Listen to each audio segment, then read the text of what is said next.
É, alguma coisa assim, se queira comunicar. Eu tinha pensado, mas não era pra um cliente. Não era pra um cliente que eu queria falar. É pra você, perfurador corporal, que é um otário? Você. Você que eu encontrei naquele congresso. Você mesmo. Deixa eu botar meu óculos. Dali. Olha a palavra, né?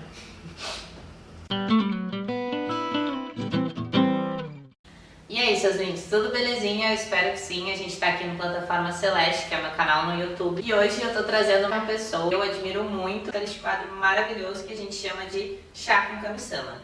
Não necessariamente estamos bebendo um chá, não é mesmo? Mas É um tipo de chá, se bebe gelado. E hoje a gente vai conversar um pouquinho sobre a nossa profissão. Eu vou também perguntar algumas coisas que eu quero muito saber sobre Thaís. Oi, Thaís, como que você tá? Quanto tempo? Você tá bom? Oi, gente. Eu sou a Thaís Piercer, né? Mais conhecida como Thaís Piercer, mas meu nome é Thaís Santos. Eu sou aqui do Rio de Janeiro, estou aqui no Rio de Janeiro. E eu sou piercer há mais ou menos 6 anos. Eu comecei num estúdio na Lapa, onde eu não tinha a menor noção de nada, assim, né? Mas ao longo do tempo eu fui estudando e fui procurando cursos, workshops, né? Que fique registrado que você tem que estar sempre estudando, não é só um workshop, são vários e sempre muitos.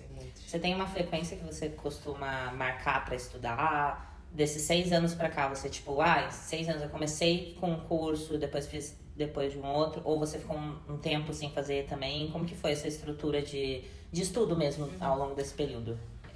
Eu fiz um workshop, assim, o primeiro que foi um workshop bem cru, assim, foi pra aprender a perfurar e ver se eu tinha sangue pra isso, sabe? Mas não aprendi nada sobre biossegurança, nada disso.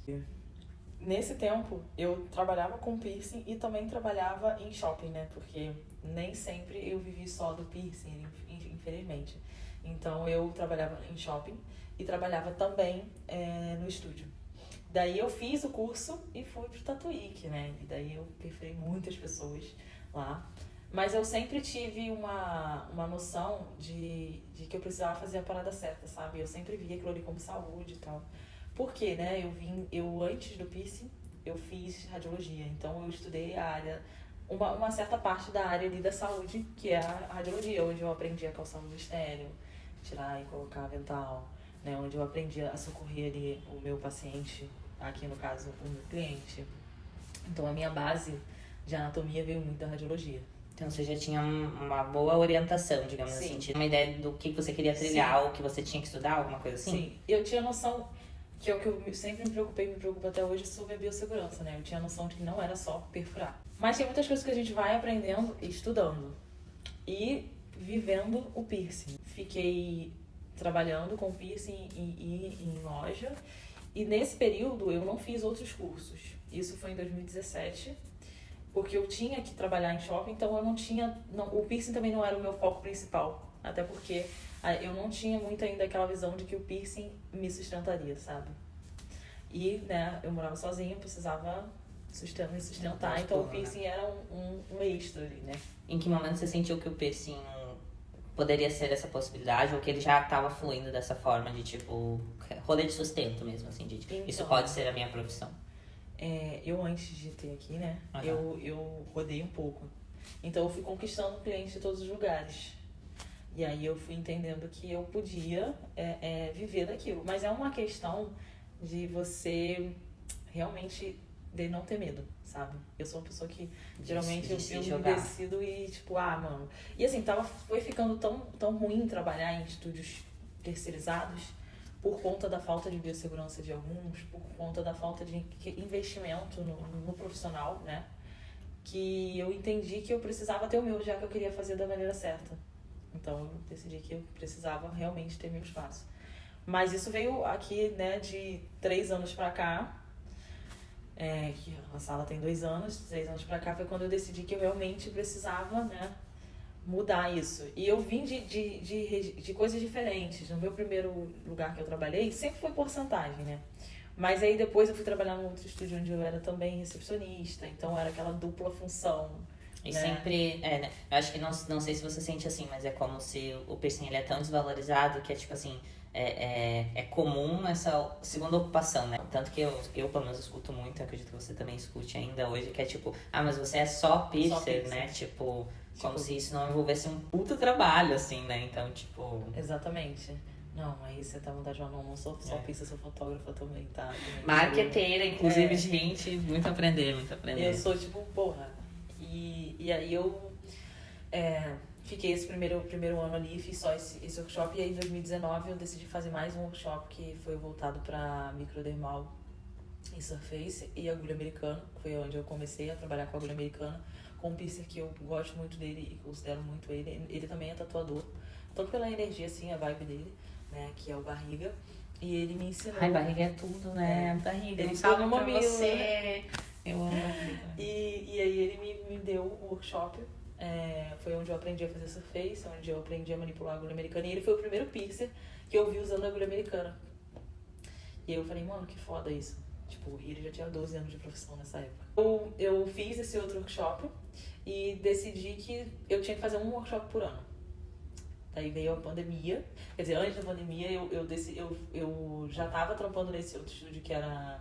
Eu tinha saído do estúdio do shopping já, porque eu queria trabalhar menos e ganhar no mesmo. Então eu fui para um outro estúdio que era no Leblon. E aí eu consegui isso. Só que não era um estúdio que participava muito de convenção nem nada. E eu decidi que eu queria participar da convenção do nada. Eu falei, mano, eu quero fazer um trampo. Que na época eu falei, vou fazer um parendinóstrio. Só que eu nunca tinha feito. E aí acabou que a menina também desistiu. E eu falei, não, mas eu quero muito. E eu também nunca tinha feito um micro no Medusa. Aí eu meti um micro no Medusa. Daí eu fiz. E eu usei... Foi a primeira vez que eu usei uma joia de calibre de 1.6. E eu fiz no vertical Labras também. Daí eu ganhei meu prêmiozinho ali, né? De terceiro lugar. Meteu um louco, assim, tipo... Nunca tinha nem faço... usado o equipamento, não, né? Digamos assim. Tipo... Eu faço muito auricular e eu ganhei num facial, num lábio e Medusa. Perfurações que eu de parte de lábio são os que eu mais gosto de fazer e acho que faço com mais exatidão, assim, né? E aí tava tudo muito intenso e quando eu fui participar da convenção, a minha intenção era me desafiar, era me entender até onde o meu trabalho ia. Tipo assim, sabe? Vamos ver como é que tá o meu trampo. Tipo, vamos ver, porque essas pessoas aqui, elas vão me avaliar e são pessoas que já estão no piercing. Aí você gostou da equipe de jurados da época? Sim. Que acabou avaliando? Gostei, inclusive, você gostava dos trabalhos, já conhecia? Não, um dos jurados foi quem me ensinou a botar piercing. E eu fiquei muito feliz por isso, porque foi a pessoa que me deu o caminho. Me ensinou ali, me deu o espaço. Sim, então acho que é gratificante em dobro, assim, né, também, né? Então, assim, foi a pessoa que abriu a porta pra mim, assim, me ensinou ali. Ainda que no início não tenha sido tudo que eu precisava aprender, e eu também acho que os workshops nunca vão ser isso, por isso você tem que fazer vários, mas é ali o seu pontapé, né, pra você se iniciar. E eu fiquei muito feliz, porque... Inclusive foi ele que me deu o prêmio até quando eu ganhei. Porque é uma pessoa que me ensinou ali, né? Me deu o caminho. Tinha uma jurada também, e isso eu achei muito legal, porque eu sinto muita falta de mulheres no meio dos jurados e sabe? Em cargos maiores, digamos assim. Você sente que... Porque eu não sei, assim, fugindo um pouco dessa linha, né? Indo pra outra... Mas não sei se você sente, me surgiu na cabeça agora, não sei se você sente que, tipo, o piercing, ele sempre foi lido como algo bem mais afeminado, né? De tipo, uma joia, Sim. Sempre nesse lado binário mulher, digamos, nesse sentido. Mas, por muito tempo, não existiam pessoas femininas aplicando, né? Tipo, era sempre o tatuador que também aplicava piercing, né? Ou aquela coisa agressiva e tudo mais. E depois eu vi que veio uma nova leva, assim... Mas como que você sente isso hoje, assim? Você sente que, tipo, já é mais equilibrado? Ou você ainda sente essa falta de representatividade, tanto em questão de quem tá palestrando, quanto quem tá estudando? Tipo, você vê a diferença, não vê? Como que é pra você essa questão da representatividade mesmo, assim, enquanto... Eu acho que no meio de quem tá nas palestras assistindo, né, nas convenções, tem muitas mulheres, muitas... pessoas, né? Mas não acho que seja o suficiente ainda do outro lado. Entendi. Da representatividade de quem tá palestrando, de quem tá sendo jurado. Sim. Porque, quem assim, organiza se ainda... você tem um júri com 4 pessoas, no mínimo, duas deveriam ser mulheres, duas deveriam, né, ser homens, ou duas deveriam pelo menos, né, ser pessoas... O justo é dois, já pensando aqui representativa, dois não binários, então, não, mas eu ia chegar aí, tipo, por exemplo, mas se sim, tem mais equilibrado. um não binário, ou se tem uma mulher trans, ou se tem uma lésbica, tipo assim, também eu acho que sair um pouco também da... Aí a gente já vai pro outro lado, né, mas sair um pouco dessa coisa tão hétero também, sabe? Uhum. E a gente sabe que o nosso meio tem pessoas de todos os tipos, sabe? Mas enfim, isso é um assunto que a gente se estenderia para várias paradas que, se a gente parar e analisar bem, a gente vê que existe um certo privilégio.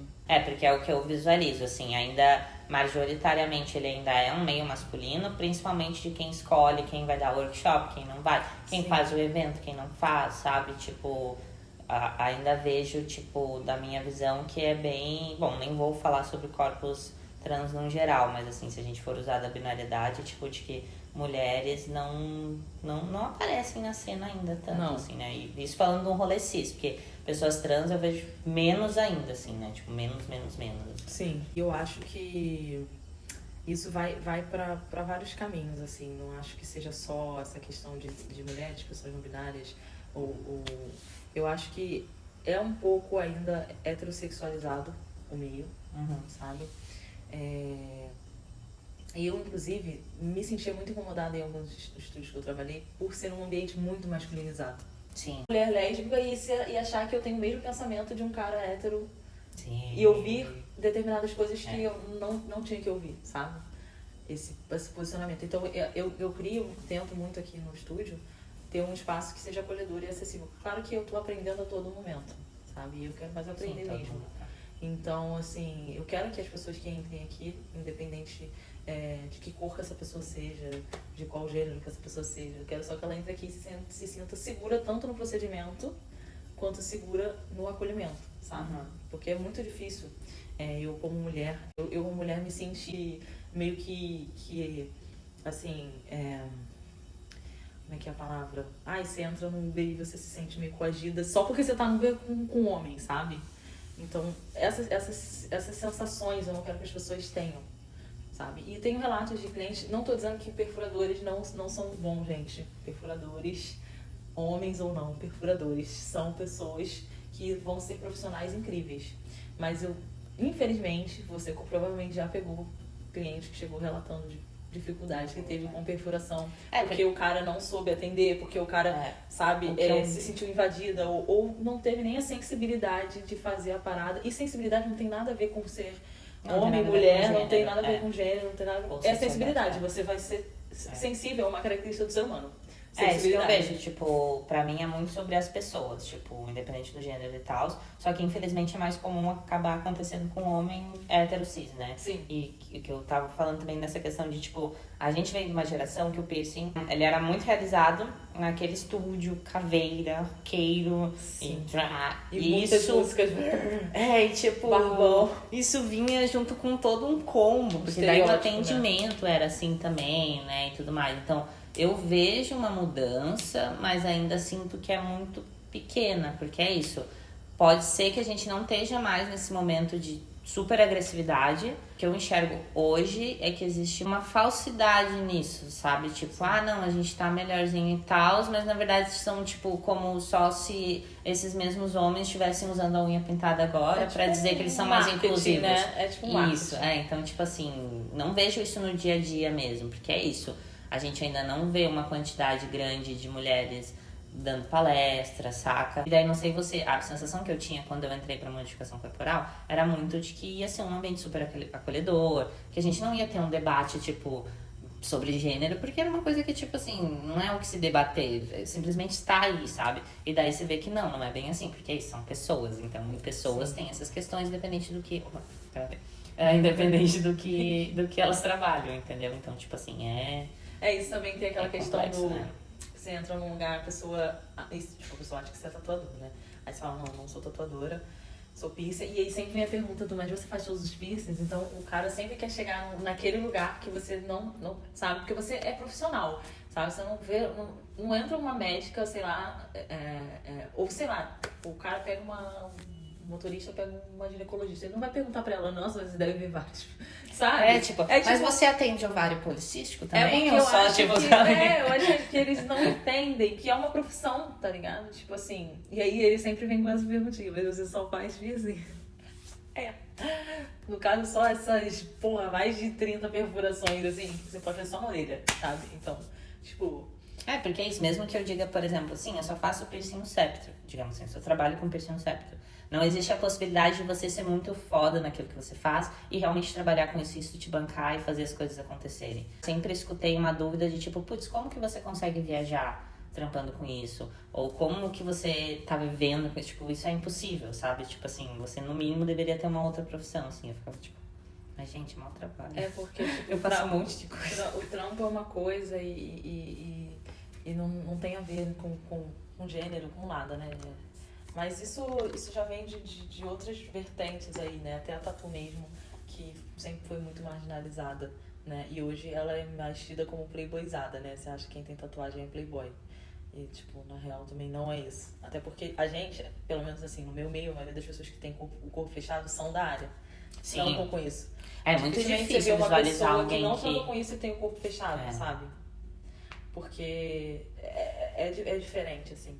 Mas enfim, é isso. Eu acho que não é um meio ainda... E acho que vai demorar, sabe? E o que me deixa, assim, também mais chateada é porque as próprias mulheres excluem as mulheres.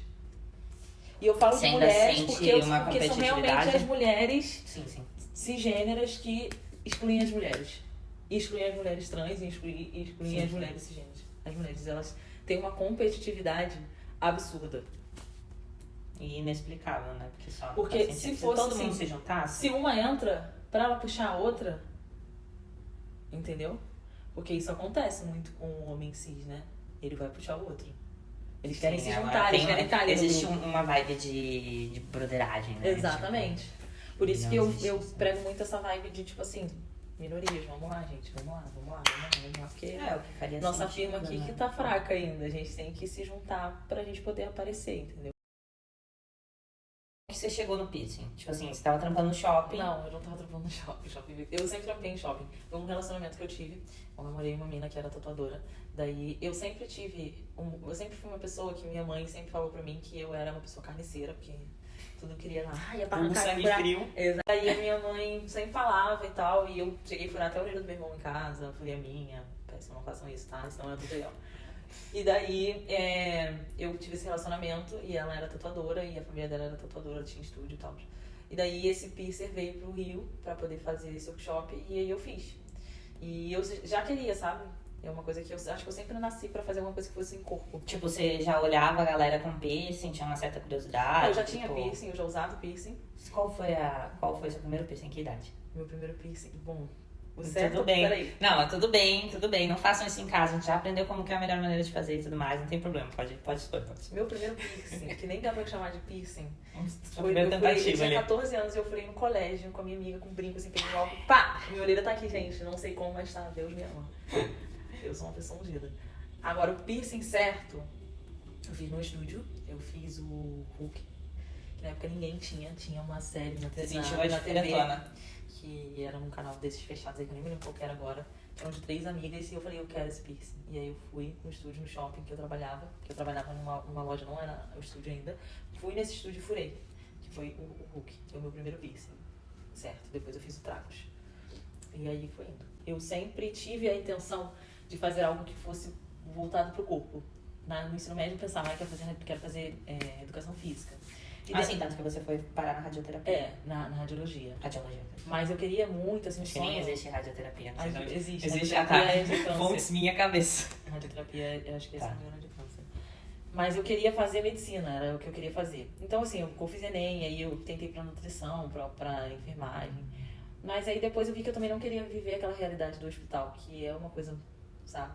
Porque aqui a gente vai ter momentos de cliente que... Não é nem de passar mal, mas assim, de coisas que a pessoa traz. Mais tensão, né? É mais a ver com o psicológico, sabe? É mais, assim... No hospital você vai lidar com todo tipo de acidente. Desde o que foi acidente ao que não foi acidente, sabe? Desde aquela criança que foi agredida, sabe? Você vai pegar tudo. E eu entendi que eu não ia ter ânimo, assim, nem estômago pra isso. E aí eu Falei, bom, acho que não é isso que eu quero. E isso é um toque também com uma amiga muito querida minha, médica, há anos já, que ela trabalhava em trauma de hospital, e ela falou, mano, não entra nessa vida. Daí eu ouvi o conselho dela, né? Mas a radiologia eu trago pro piercing sempre, até nas marcações, na anatomia e tudo mais. E aí eu tive a oportunidade de fazer o curso, fiz o curso. Mas aí eu entendi, bom, eu quero fazer isso aqui. Eu vou lidar com pessoas, vou lidar com o corpo, tenho que saber anatomia, tenho que estar por dentro das coisas ali que são voltadas para não para biomédicas de certa forma, né, que são os instrumentais que a gente usava mais há 6 anos atrás, as pinças, enfim, e a forma de esterilizar o meu material, né, eu tenho que estar ligado em biossegurança, e tudo isso é algo que eu já tinha visto e o que eu gostava. E daí eu sempre atendi aqui pela Zona Norte, na Tijuca, ali no MEI e tal, e na Zona Sul, que eu atendi em Ipanema e no Leblon. Daí eu fui para esse estúdio quando voltou a pandemia, tava sem piercing lá, e sem piercing, né, e aí eu fui. Só que, tipo, o estúdio precisava de realmente algumas mudanças, então comecei a comprar meu material já pensando que eu ia abrir minha sala, porque a pandemia me deu um se liga, sabe? Tipo assim, mano, vai ou racha. Então antes tu nem tinha ideia de montar uma sala, ela meio que surgiu também com Não, eu tinha. Sempre teve. Só que eu não tinha a realidade de, tipo assim, o foco e a ambição de fazer isso. Era um sonho. Era mais uma ideia. Mas não era um objetivo. Entendi. E aí, a partir do momento que eu vi que o meu trampo tava ficando do jeito que eu queria e que os espaços que eu ia não atendiam as minhas necessidades e as necessidades que eu achava importantes pro meu cliente, eu decidi que a única forma que isso acontecesse seria tendo o meu espaço. E eu vi que o que eu pagava... É muito comum isso, né? Normalmente Sim. é o que acontece, assim, você vê, tipo, é muito raro um bom perfurador continuar em estúdios, assim, né? Seja independente do tamanho do estúdio, porque é isso, você ainda vem dessa ideia arcaica de que é pouca coisa, é só isso e tal, então não rola muito investimento nessa área. Sim. Mesmo, né? E aí eu falei, mano, o que eu pago de porcentagem aqui, eu vou pagar vou pagar um aluguel. E aí eu pensei, se eu já passei por tantos lugares e os clientes continuam me seguindo, por que eles não vão me seguir na minha própria sala? Isso não é quentinho no coração, né? Porque, tipo, que nem eu já mudei, acho que 4 vezes em São Paulo, alguma coisa assim. E tem cliente que eu atendo desde o primeiro lugar que eu atendi, desde, tipo, da primeira semana de São Paulo, assim, sabe? Daí eu fico, tipo, ai, gente, sério, isso é muito gostoso, mesmo.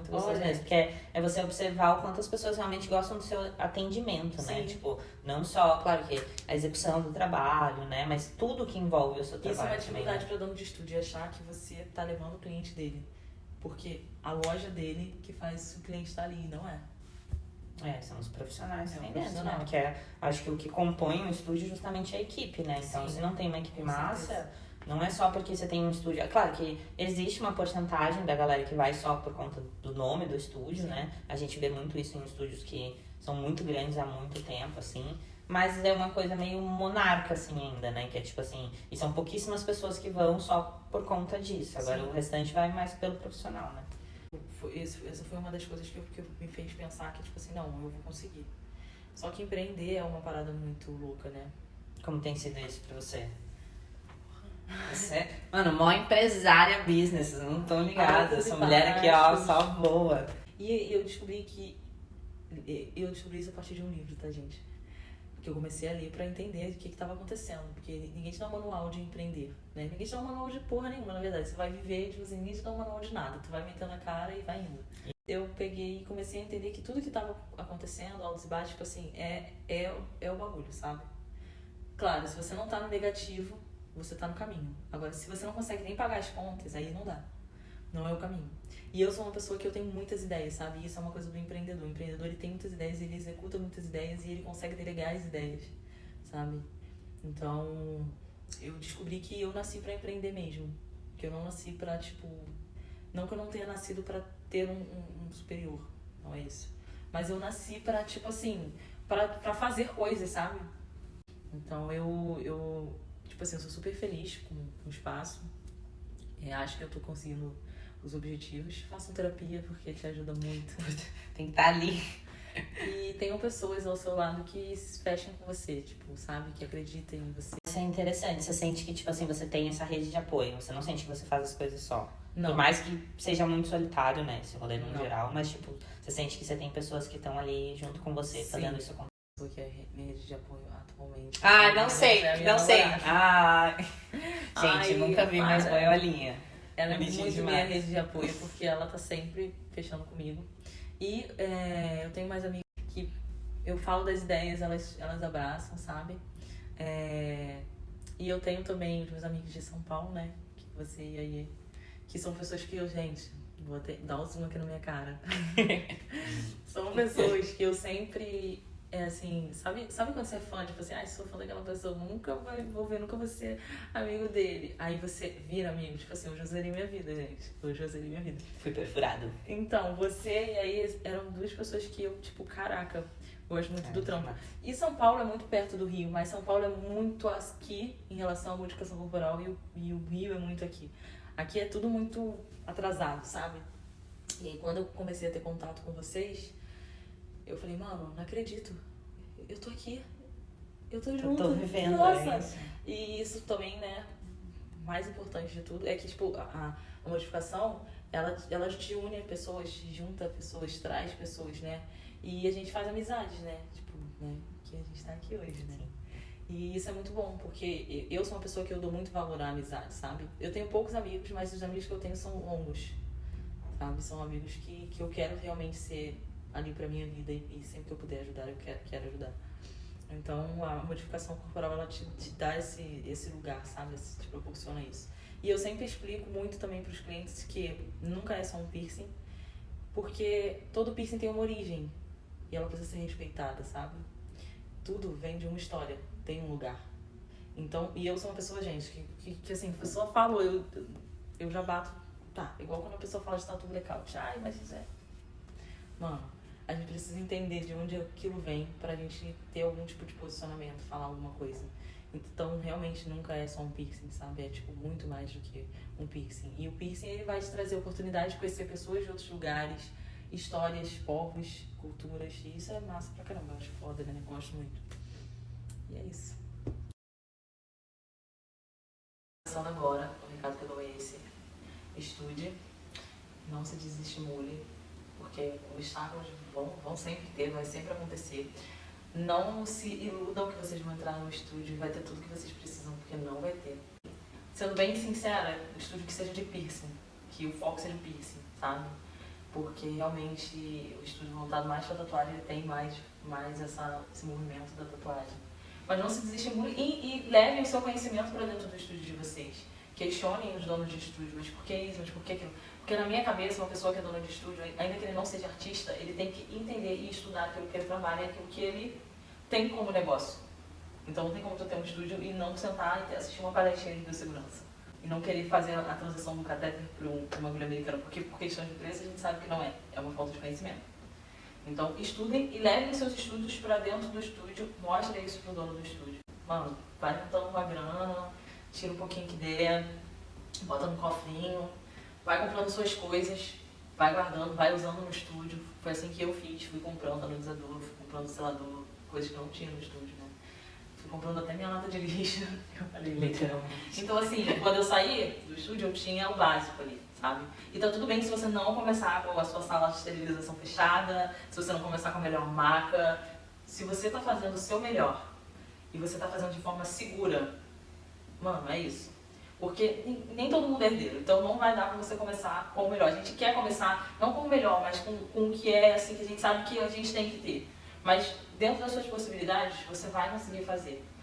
E só vai em frente. Porque essas marcas aí que a gente vê grandes, são grandes hoje porque as pessoas insistiram. Né? Então entenda também que você é a sua própria marca, você é a sua logo e só vai.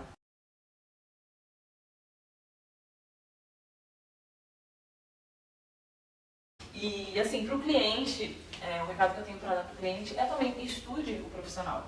Entenda como ele trabalha. Porque quando você vai fazer o cabelo, você vai ver como é que aquela pessoa faz o cabelo. Sabe? Quando você vai comprar uma coisa no mercado, você vai avaliar qual é a melhor marca. Então é a mesma coisa. Entendam que o piercing é saúde. Entendam que as doenças, elas vêm através de porta aberta para bactéria também. Né? Que seja você fazer sua unha no salão, que tem um índice grande pra caramba de contaminação por hepatite, porque os alicates não são estéreis, isso é uma coisa que eu falo para os meus clientes aqui. Então é uma coisa que, tipo assim, mas é só vai tirar uma cutícula, só um pouquinho de sangue, mas a hepatite é uma doença que ela fica ali, né? Ela não é como o HIV, que é uma doença que acaba morrendo assim que sai do corpo. Então você bota a sua saúde em risco realmente. Então avaliem o profissional, entendam que você pode pegar uma doença assim. E não é só os vídeos ali do TikTok, né, que é a orelha inchada, uma pericondrite, tem coisas muito piores que podem acontecer. Entenda que é a sua saúde, você investe num tênis que vai durar 2 anos, você vai investir num fundo que ele pode durar a sua vida inteira, sabe? Então assim, invista na sua saúde, entenda que você vai pagar por algo que pode ser ali pro resto da sua vida. E é isso. É isso, então. Eu que agradeço, muito obrigada pela sua presença. Espero aí que a gente possa fazer uma parte 2 em outro momento, para focar mais um pouco sobre outras coisas. Então é isso, seus lindos. Muito, muito, muito obrigada para todos que vieram e ficaram até aqui. Enfim, um beijo enorme no coração de todos os perfuradores corporais, sejam mais antigos ou novos também. Vocês são bem-vindos, tá? Essa indústria, ela é um pouco penosa, como várias outras indústrias, principalmente porque envolve muito dinheiro, então as pessoas elas acabam tentando se atropelar no meio disso tudo, mas é que nem o Thaís falou, não desista e tentem encontrar pessoas que vocês se identificam. Pelo menos pra mim isso tem mudado muito, né? Tipo, eu tive uma grande decepção na época da pandemia dentro da minha profissão, e depois disso eu fiquei muito desanimada, mas cada vez mais eu fui me juntar com as pessoas que eu sei que fazem sentido pra mim, isso me renova todos os dias, tipo, tá aqui trocando ideia, ver um catálogo novo, e ver uma vitrine de um jeito que eu nunca fiz, ou qualquer coisa, isso sempre aflora muito minha criatividade e me dá uma força de vontade também de continuar trabalhando com o que eu amo, né? Então, espero que vocês também tenham essa perspectiva e, enfim, muito obrigada de novo. É isso então, se você não é inscrito no canal, este é o momento, deixa seu like também e até o próximo vídeo. Muito bom, muito bom!